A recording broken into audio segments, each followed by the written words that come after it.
Good morning students. आज हम आपको सिखा रहे हैं ग्लोब के बारे में। ग्लोब क्या होता है, जो आप सामने देख रहे हैं ये ग्लोब है। पृथ्वी के छोटे प्रतिरूप मॉडल को ग्लोब कहा जाता है। ग्लोब गोले की तरह गोल होता है। ये खास अंडाकार आकार में होता है। ग्लोब पृथ्वी का प्रतिरूप है और ग्लोब के बीच में एक धुरी मानी हुई है। ग्लोब के बीच में एक धुरी है जिसके अक्ष पर ये घूमता है, जी अक्ष पर ये घूम रहा है। लेकिन वास्तविक पृथ्वी में ऐसी कोई धुरी नहीं है, वैसे ही अपने अक्ष के चारों ओर घूम रहा है। इसके साथ साथ ग्लोब पृथ्वी है वो सूर्य के चारों ओर घूम रही है। लेकिन आज हमारा मेन मकसद है ग्लोब को जानने के बारे में। तो देखिए, आप इसमें भारत के नक्शे को भी देख रहे हैं और नीचे जो सबसे ग्लोब का ऊपरी सिरा है इसको हम उत्तरी गोलार्ध कहते हैं और ग्लोब के सबसे नीचे वाले भाग को हम दक्षिणी गोलार्ध के नाम से जानते हैं। और इस पूरे के पूरे गोलार्ध को बांटने वाली, आधा भाग करने वाली रेखा को भूमध्य की रेखा के नाम से जानते हैं। इस भूमध्य रेखा से ऊपर के आधे भाग को हम उत्तरी गोलार्ध कहते हैं और नीचे वाले भाग को हम दक्षिण गोलार्ध के नाम से जानते हैं। जिसका ऊपर का हिस्सा है, इस हिस्से को हम उत्तरी गोलार्ध, इस रेखा से ऊपर के हिस्से को, और रेखा से नीचे के हिस्से को हम दक्षिण गोलार्ध के नाम से जानते हैं। इसका आकार पृथ्वी को दो भागों में बांटा हुआ है। आप इस पर जो नीले रंग में ग्लोब पर देख रहे हैं ये सारा जल भाग है और जो रंग बिरंगे भागों में देख रहे हैं आप ये थल भाग है। और जो इस पूरी पृथ्वी पर 1/3 भाग थल है और 2/3 भाग जल है। और इस पृथ्वी पर जो रेखाएं पूर्व से पश्चिम को मिलाती हुई पूरे को हैं और भूमध्य रेखा की समांतर खींची गई रेखाएं उनको हम अक्षांश कहते हैं। जो रेखाएं उत्तरी दक्षिणी ध्रुव को मिला रही हैं, जो रेखाएं उत्तरी और दक्षिणी ध्रुव को मिला रही हैं, इन रेखाओं को हम देशांतर रेखाओं के नाम से जानते हैं। तो प्रिय छात्रों, जो देशांतर और समांतर रेखाएं आपस में काटती हुई एक जालसा बनाती है, जैसे हमारा नेट होता है, वॉलीबॉल का नेट होता है, उसी प्रकार की जालसा बनाती है। देखें आप इस में देख रहे हैं, आप चौरस खाने से बन रहे हैं। इसको ग्रिड के नाम से हम जानते हैं।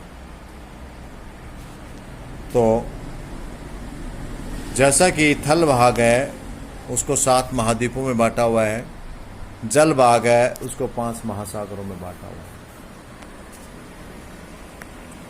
है। ये ग्लोब बड़ी ही महत्वपूर्ण सहायक सामग्री है और ज्योग्राफी के स्टूडेंटों के लिए इसका अपना विशेष महत्व है।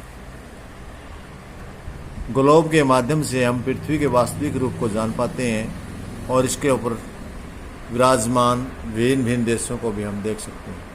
जैसे कि अभी आप देखिए, यहाँ भारत देश को देख रहे हैं और भारत देश में जो ताजमहल अजूबा है उसको दिखाया हुआ है और ये भूमध्य रेखा से ऊपर है।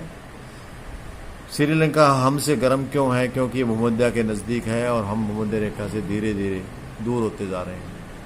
हमारा जम्मू कश्मीर, तमिलनाडु, कन्याकुमारी की अपेक्षा ठंडा क्यों है? एक तो पहाड़ी एरिया है, दूसरा वो भूमध्य रेखा से दूर है। वहाँ पर किरणों को पहुँचने में, तिरछा पहुँचने में समय लगता है।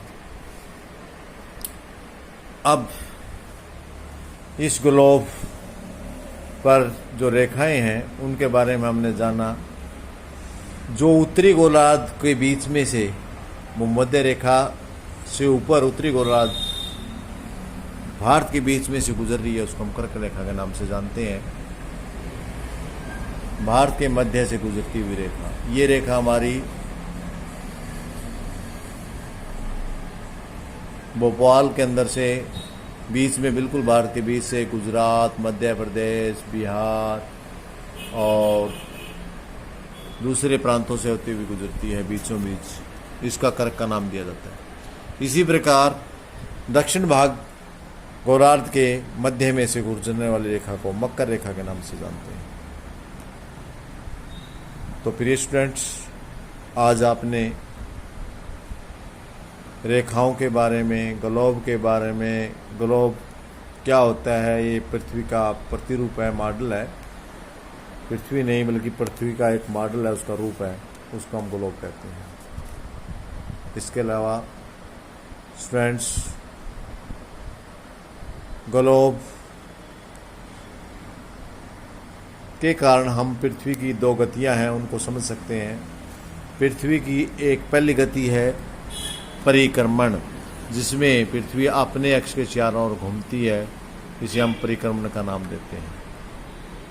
दूसरा है परिभ्रमण, जो सूर्य के चारों ओर पृथ्वी 365 दिन में एक चक्कर पूरा करती है, उसको हम परिक्रमण का नाम देते हैं। पृथ्वी की परिक्रमण गति के कारण और परिभ्रमण गति दोनों के कारण मौसम और दिन रात समय में परिवर्तन होता है। परिक्रमण गति के कारण ही, जिसको हम दैनिक गति का नाम भी देते हैं, उसके कारण दिन और रात बनते हैं। कैसे बनते हैं इस बात को हम समझेंगे।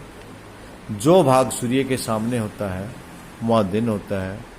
जैसे कि अब हमारे सामने, कैमरे के सामने हमारा भारत है, हम देख लेते हैं एक बार।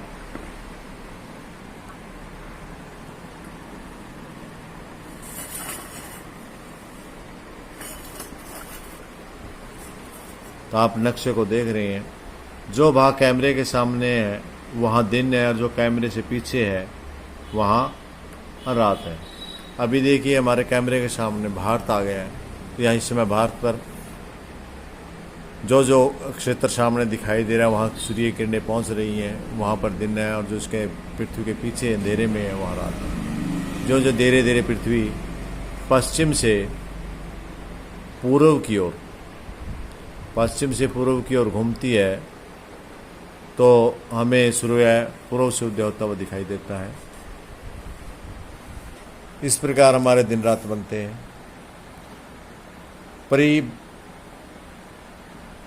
गति के कारण मौसम परिवर्तन होता है, क्योंकि सर्दियों में दक्षिण गोलार्ध में सूर्य चला जाता है।